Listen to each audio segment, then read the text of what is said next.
যোৱাকালি গুৱাহাটী বাঘৰপুৰী হাইস্কুলত অসামৰিক প্ৰতিৰক্ষা বিভাগৰ বুনিয়াদী প্ৰশিক্ষণ কৰ্মশালাৰ সামৰণি অনুষ্ঠান আছিল আৰু প্ৰাক্তন অসামৰিক বিষয়া তথা MNC কলেজৰ প্ৰাক্তন অধ্যাপক নাৰায়ণ চন্দ্ৰ কলিতাদেৱে সামৰণি অনুষ্ঠানৰ মুকলি সভাত সভাপতিত্ব কৰে। ৬০ নং ৱাৰ্ডৰ পৰিষদ ভূপেন বৰুৱা ছাৰ, সাতগাঁও থানা নাগৰিক সমিতিৰ অধ্যক্ষ ভাস্কৰ ডেকা ডাঙৰীয়া, অসম অসামৰিক বিভাগৰ বিষয়া বিপুল ডেকা ডাঙৰীয়া, অচিন্ত শংকৰ শৰ্মা ডাঙৰীয়া প্ৰমুখ্যে কেইবাগৰাকীও স্বনামধন্য ব্যক্তি উপস্থিত থাকি সভাৰ পৰিৱেশ শুৱনি কৰি তোলে। বিশিষ্ট সমাজসেৱক নুৰুল হক ডাঙৰীয়া আৰু ৰাম ডেকা ডাঙৰীয়াই কৰ্মশালা সফল কৰাৰ ক্ষেত্ৰত গুৰুত্বপূৰ্ণ ভূমিকা গ্ৰহণ কৰে আৰু সভাত ভাৰতীয় ছাত্ৰ সংগঠনৰ সভাপতি দুৰ্লভ তালুকদাৰ আৰু সাংবাদিক মতিয়াৰ ৰহমান ডাঙৰীয়াইও অংশগ্ৰহণ কৰে। সামৰণি অনুষ্ঠানৰ পৰ্বত হিচাপে উপস্থিত থাকে সমাজসেৱক জিন্তু ডেকা। ছাত্ৰ-ছাত্ৰীসকলৰ যোগাত্মক আৰু নিখুঁত কৌশলী উপস্থাপন আৰু প্ৰশিক্ষণসকলৰ প্ৰশিক্ষণৰ ন কৌশল প্ৰণালীয়ে কৰ্মশালাখনৰ ৭টা দিনে পৰিৱেশ জীপাল সমৃদ্ধ কৰি ৰাখিছিল আৰু কৰ্মশালাখনত অংশগ্ৰহণ কৰা ছাত্ৰ-ছাত্ৰীসকলৰ অদূৰ ভৱিষ্যতে একোজন সেৱক হৈ সমাজৰ বুকুত জিলিকি থাকক বুলি তাৰেই কামনা কৰিলোঁ। গুৱাহাটীৰ পৰা মতিয়াৰ ৰহমানৰ ৰিপৰ্ট, নিভাজ অসম লাইভ। আৰু আজি অন্তিমটো দিন আৰু এই অন্তিমটো দিনত এই সভাখন আহ্বান কৰা হৈছে আৰু সামৰণি অনুষ্ঠানৰ লগত সংগতি ৰাখি আয়োজন কৰা সভাখনৰ সভাপতিত্ব কৰিবলৈ আমি অনুৰোধ কৰিছোঁ নাৰায়ণ চন্দ্ৰ কলিতা, তেখেত এক্স ছাৰ্ভিচমেন ইণ্ডিয়ান এয়াৰফৰ্চৰ, লগতে research professor MNC college Nalbari, তেখেতক আজি সভাখন পৰিচালনা কৰিবলৈ অনুৰোধ কৰিছোঁ আৰু তেখেতক আসন গ্ৰহণ কৰিবলৈ অনুৰোধ কৰিছোঁ। আমি আসন গ্ৰহণ কৰিবলৈ অনুৰোধ কৰিছোঁ জলেশ্বৰ ডেকা, ডাইৰেক্টৰ অফ কণ্ট্ৰলাৰ জলেশ্বৰ ডেকা, তেখেতক আসন গ্ৰহণ কৰিবলৈ অনুৰোধ কৰিছোঁ।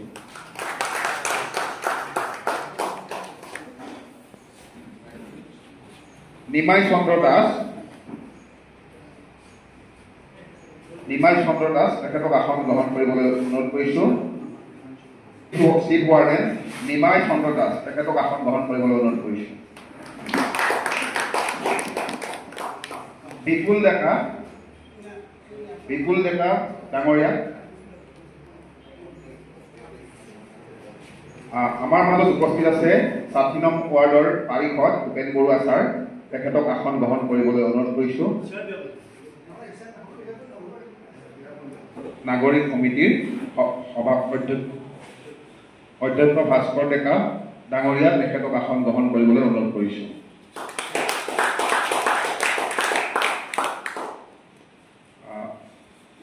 বিপুল ডেকা ডাঙৰীয়াক আমি আসন গ্ৰহণ কৰিবলৈ অনুৰোধ কৰিছোঁ। এছিষ্টেণ্ট ডেপুটি কণ্ট্ৰলাৰ, তেখেতক আসন গ্ৰহণ কৰিবলৈ অনুৰোধ কৰিছোঁ। Alok Kumar Sharma, assistant deputy controller junior, Alok Kumar Sharma, তেখেতক আসন গ্ৰহণ কৰিবলৈ অনুৰোধ কৰিছোঁ।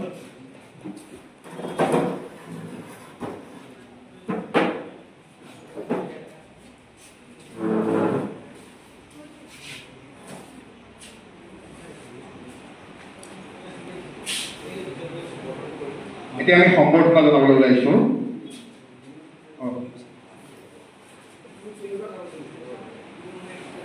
আমাৰ মাজত উপস্থিত আছে নুৰুল হক ডাঙৰীয়া। আজিৰ এই কৰ্মশালা বিশেষভাৱে গুৰুত্বপূৰ্ণ ভূমিকা গ্ৰহণ কৰিছে 7 দিন। আজিৰ সভাৰ সভাপতি নাৰায়ণ চন্দ্ৰ কলিতা ডাঙৰীয়াক আমি এখন ফুলাম গামোচাৰে সম্বৰ্ধনা জনাম আৰু সম্বৰ্ধনা জনাব ডিম্পী আজম সম্বৰ্ধনা জনাব। উপস্থিত আছে ৬০ নং ৱাৰ্ডৰ পাৰিষদ ভূপেন বৰুৱা ছাৰ, তেখেতক এখন ফুলাম গামোচাৰে সম্বৰ্ধনা জনাবলৈ অনুৰোধ জনাইছোঁ। সম্বৰ্ধনা জনাব ইছাৰাণী পাঠক।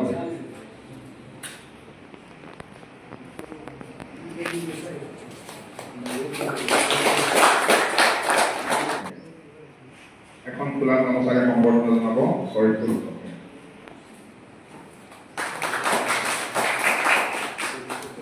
নিমাই চন্দ্ৰ দাস তেখেতক সম্বৰ্ধনা জনাব নয়নমণি কাকতিয়ে। নিমাই চন্দ্ৰ দাস তেখেতক সম্বৰ্ধনা জনাব নয়নমণি কাকতিয়ে। জলেশ্বৰ টেঙাক এখন ফুলাম গামোচাৰে সম্বৰ্ধনা জনাব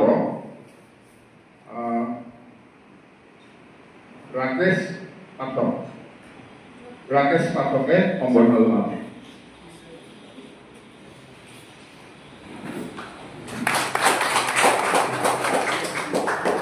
ফুলাম গামোচাৰে সম্বৰ্ধনা জনাব শশাংক ৰয়ে। আলোক কুমাৰ শৰ্মা ডাঙৰীয়াক সম্বৰ্ধনা জনাব জোনালী নান্দি।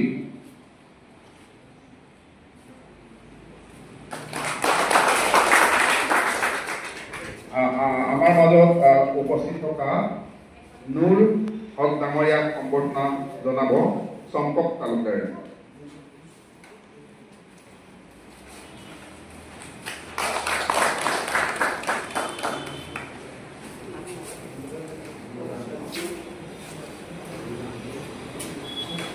নুৰজাহান বেগম তেখেতক সম্বৰ্ধনা জনাবলৈ অনুৰোধ কৰিছো। সম্বৰ্ধনা জনাব বিশাল বৰুৱাই সম্বৰ্ধনা জনাব।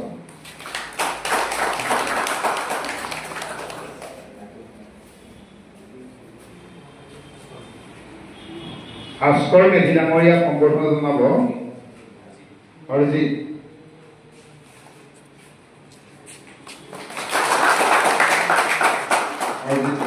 আৰু ৰাম ডেকাক সম্বৰ্ধনা জনাবলৈ অনুৰোধ জনাইছো। বিশাল বৰুৱাই সম্বৰ্ধনা জনাব ৰাম ডেকা।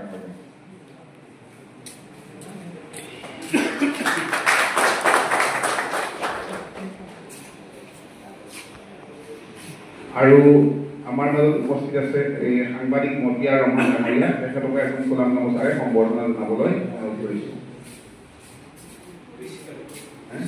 30 তাৰিখে সম্বৰ্ধনা জনাব।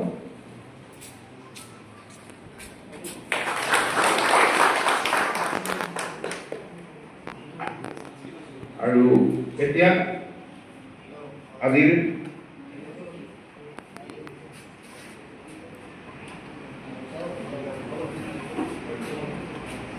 সভাপতিক অনুৰোধ কৰিছো।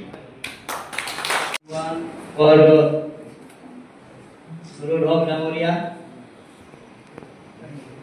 লগতে অসামৰিক প্ৰতিৰক্ষা বিষয়াসকল আৰু যোৱা 4 তাৰিখৰ পৰা আৰম্ভ হোৱা অসামৰিক বুনিয়াদী প্ৰশিক্ষণ লোৱা স্বেচ্ছাসেৱক স্বেচ্ছাসেৱিকা যোৱা 4 তাৰিখে মই ইয়াত এই অনুষ্ঠানটো উদ্বোধনী কৰিছিলোঁ।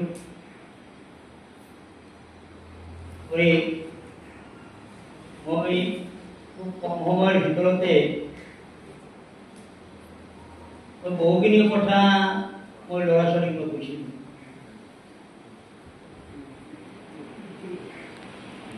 যিকোনো কাম কৰিব গ'লে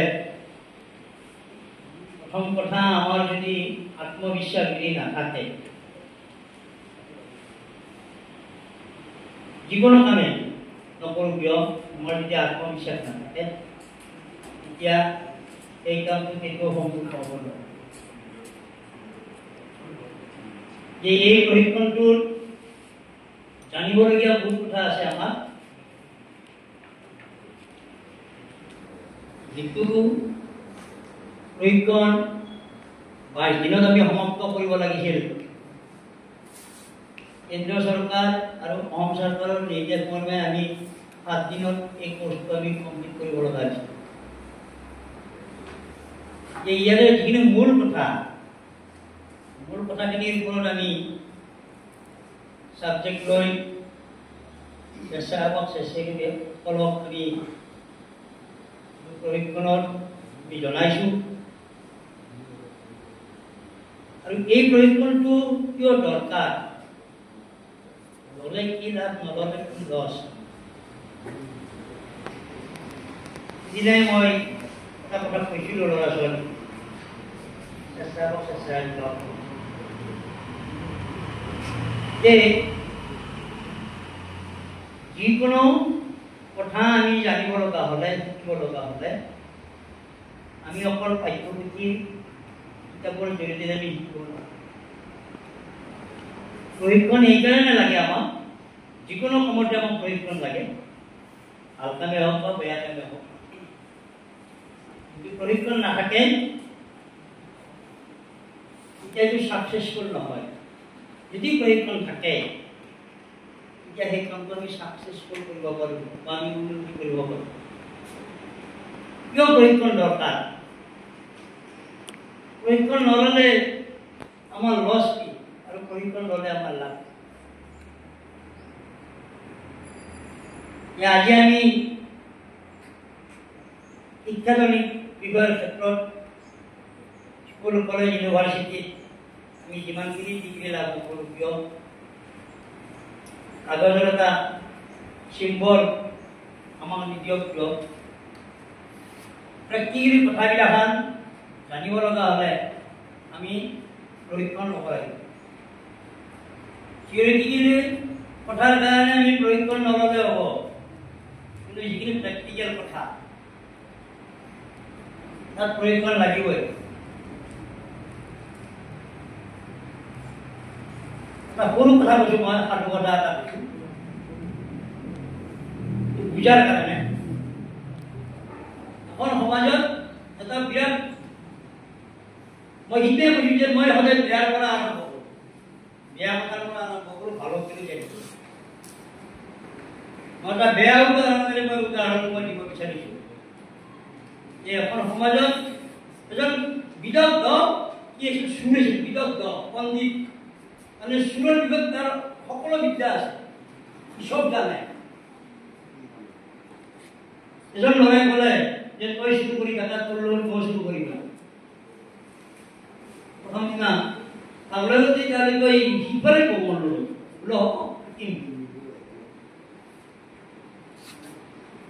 এবাৰ মানুহৰ বাৰীৰ পিছফালে চুপ লৈ থাকিলে। মানুহবোৰে নুশুৱে শুব লাগে বুলি সিহঁতৰ এইটো হোৱাই নাই। চুৰৰ কথা যিখিনি সোনকালে শুব, আমি চুৰ কৰি লৈ যাম। 1মান বাজিলে, আগতে আছিল এটা খেলৰ পুঁজি, যিটো নতুন বিদ্যা শিকোৱা গৈছিলে। বিদ্যা শিকাটো কি লাগিছিল, টোপনি লাগিছিল। এই খেলৰ পুঁজি পাই তাতে এই টোপনি মাৰি দিছিলে ৰাতিপুৱালৈকে। লগৰটো গুচি গ'ল। ৰাতিপুৱা গৃহস্থ উঠি যায় যে এটা বেলেগ মানুহ এটা শুই আছে, তাৰমানে ই চুৰ কৰিব আহিছে। তাক সুধিলে তই কি কৰিব আহিছিলি? যে মই চুৰ কৰিব আহিছিলোঁ। কথাটো বুজি পাইছানে? মই চুৰ কৰিব আহিছিলোঁ। তেতিয়া গৃহস্থই ধৰিলে, তাতে চুৰ কৰিব আহিছিলি, তাতে খেলৰ পুঁজিটো পাই তই ইয়াতে শুই আছ। ধৰি আনি তাক মাৰপিট কৰি পেলাই তাক শিকাই দিলে। কিন্তু প্ৰশিক্ষণ যদি নাথাকে,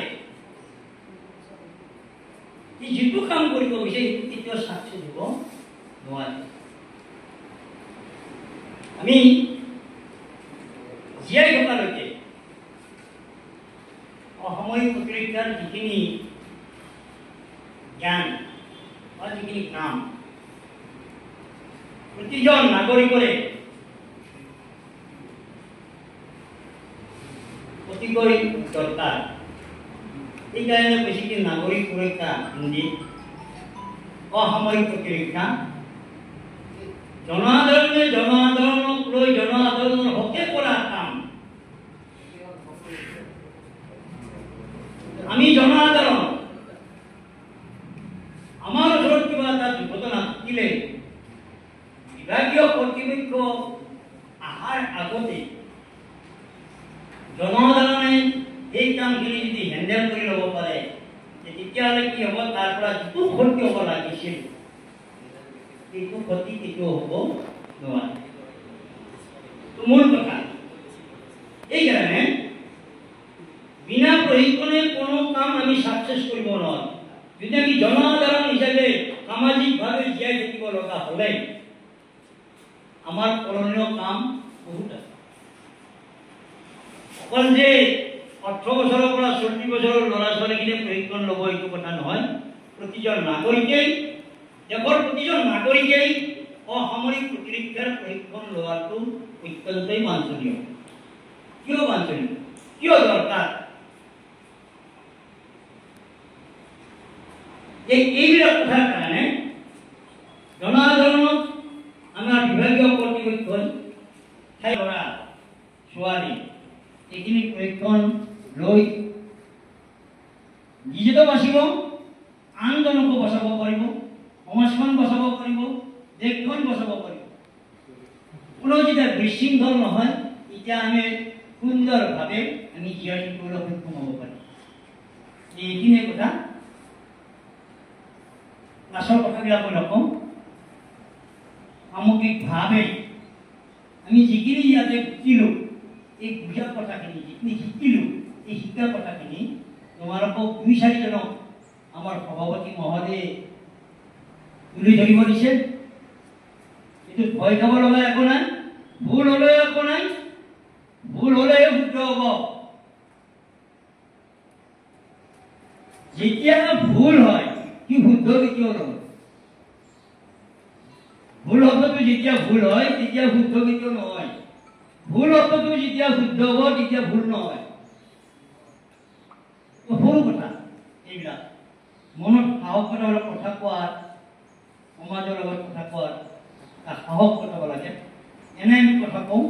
আজিকালি ল'ৰা ছোৱালীৰ লগত কথাবিলাক কমি গৈছে, মোবাইলে কৰিছে। Respected dignitaries, guests present on the dais and dear volunteers. আজি মই ক'বলগীয়া actually একোৱে নাই. Last from 6 or 7 days we all are with us and we have learned a lot. Hope it is not easy actually to take all the things 100% at a time. কিন্তু মই আশা কৰিছোঁ at least 50 to 60% হ'লেও তোমালোকে যদি আয়ত্ব কৰিছা এই 7 days কৰ্মশালাটো আমি সাকসেস বুলি ভাবিম। আৰু ইয়াত আমি 20 দিনীয়া ডেট course sir has already said কিন্তু আমাৰ কাৰণে পসিবল নহয় 20 দিনীয়া কোৰ্সটো within 7 days or ভিতৰত যিমান maximum কোৰ্স আমি ভৰাব পাৰো আমি ভৰাইছো। It is completely depend upon you তোমাক কিমান আয়ত্ব কৰিব পাৰিছা। আৰু ইয়াত actually আমি as a career বুলি first এইটো কথা ভাবি পেলাই তোমালোকক ট্ৰেইনিং কৰিব দিয়া নাই। as a social worker তোমালোকে নিজৰ সমাজক first কি দিবা। আমি আনক চাবলৈ নাই বেলেগে কি কৰিছে, first আমি নিজৰ ঘৰৰ start কৰিম আমি কি কৰিছো। আৰু not at the time of disaster, দুৰ্যোগ or any kind of like ডাঙৰ disaster, whether it is man-made or natural, তোমালোকে সৰু সৰু ইমাৰ্জেঞ্চি টাইমত নিজৰ ঘৰৰ পৰা এতিয়া কেনেকৈ ফাৰ্ষ্ট এড কৰিব পাৰে, ৰেস্কিউ কেনেকৈ কৰিব পাৰে, ফাৰ্ষ্ট নিজক বচাম তাৰপিছত আনক কেনেকৈ বচাম, এই গোটেইখিনি বস্তু আমি তোমালোকক দিছোঁ। চ' আজি মই মোৰ বক্তব্য বেছি দীঘলীয়া নকৰোঁ। ইয়াতে তোমালোকৰ কেৰিয়াৰ কাৰণে উইচ ইউ আ very successful life ahead. Thank you so'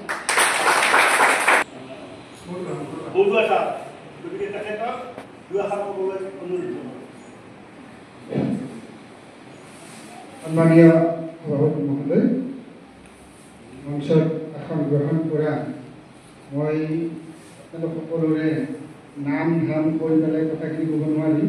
সেইকাৰণে মই এতিয়ালৈ কৈছোঁ, মঞ্চত আসন গ্ৰহণ কৰা আমাৰ চিভিল ডিফেন্স কামৰূপ মেট্ৰ'ৰ সন্মানীয় বিষয়ববীয়াসকল, প্ৰশিক্ষকসকল আৰু এই প্ৰশিক্ষণটোৰ আয়োজনৰ লগত জড়িত আমাৰ স্থানীয় সকল আমাৰ মাজত উপস্থিত আছে। আমাৰ বৃহত্তৰ আঠগাঁও পাঞ্জাবাৰী নাগৰিক সমিতিৰ অধ্যক্ষ তথা আমাৰ ভাৰতীয় জনতা পাৰ্টীৰ ৰাজধানী মণ্ডলৰ সভাপতি ভাস্কৰ জ্যোতিকা ডাঙৰীয়া আৰু ইয়াত প্ৰশিক্ষণ গ্ৰহণ কৰা আমাৰ সকলোৰে মৰমৰ আমাৰ গ্ৰহণ কৰা যুৱক যুৱতীসকল, ছাত্ৰ ছাত্ৰীসকল, মই সকলোকে মোৰ তৰফৰ পৰা আন্তৰিক শুভেচ্ছা আৰু ধন্যবাদ জনাইছোঁ যে এই যিটো চিভিল ডিফেন্সৰ প্ৰশিক্ষণ, অসামৰিক প্ৰতিৰক্ষা যিটো প্ৰশিক্ষণ, এই প্ৰশিক্ষণৰ জৰিয়তে আমি এটা কথা জানো যে যিবিলাক সমাজত যিবিলাক দুৰ্যোগৰ সৃষ্টি হ'ব, এইটো প্ৰাকৃতিকেই হওক বা অপ্ৰাকৃতিকেই হওক, যুদ্ধ বিগ্ৰহ বিভিন্ন ধৰণৰ প্ৰাকৃতিক দুৰ্যোগ, এইবিলাকৰ পৰা যিবিলাক সমস্যাৰ সৃষ্টি হয় যে যিয়ে সমস্যা এইবিলাকৰ পৰা মানুহ যে বিপদত পৰে, এই বিপদত পৰা সময়ত আমি যদি এই প্ৰশিক্ষণটো ল'ব পাৰোঁ, তেতিয়াহ'লে এই প্ৰশিক্ষণ লৈ আমি সমাজৰ প্ৰতি বা দুৰ্গতসকলক আমি সেৱা আগবঢ়াব পাৰোঁ। এইটো এটা ডাঙৰ কথা আমাৰ সমাজৰ কাৰণে। গতিকে ইতিমধ্যে উল্লেখ কৰা হৈছে যে 5 দিনৰ এটা প্ৰশিক্ষণ মাত্ৰ 7 দিনত শেষ কৰিবলগীয়া হৈছে। গতিকে যিয়েই নহওক প্ৰশিক্ষণটোৰ মাজেৰে প্ৰশিক্ষকসকলে যথেষ্ট কষ্ট কৰি, যথেষ্ট পৰিশ্ৰম কৰি, আৰু মই ইয়াতে আহি পেলাই সুধিছিলোঁ যে এইটো প্ৰশিক্ষণটো চলোৱা উলিওৱাৰ ক্ষেত্ৰত মানে অৰ্থনৈতিক যিখিনি কথা, টকা পইচা, খোৱা লোৱা, এই ক্ষেত্ৰতো বহুত সুবিধাজনক নহয়।